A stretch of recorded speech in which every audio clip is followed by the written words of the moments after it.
Itinuturing na silent killer ang sakit sa puso at iba pang cardiovascular diseases. At ang pinangangambahan pa nga, pabata ng pabata ang mga nagkakaroon nito. Pero ang sakit na kinatatakutang ito, maaari pa rin maagapan. 5 sa kada 10 Pilipino ang namamatay kada araw dahil sa mga sakit na may kinalaman sa puso o ang tinatawag na cardiovascular disease.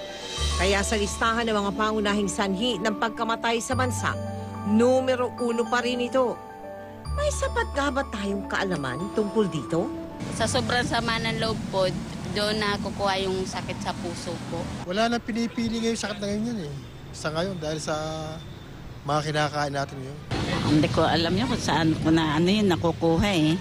Base po sa mga naging pasyente namin ngayon, mas marami yung mga cases ng mga high blood at mga diabetic. Ang trend po natin ngayon, pabata ng pabata. Isang factor po siguro doon yung mga kinakain natin at saka yung mga lifestyle.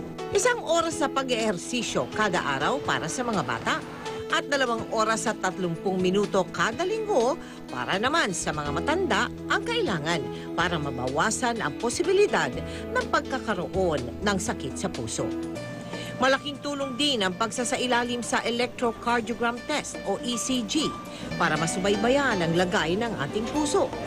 Kaya naman noong World Heart Day, libreng ECG at blood test ang ating inihandog sa 102 kapuso natin sa Commonwealth, Quezon City.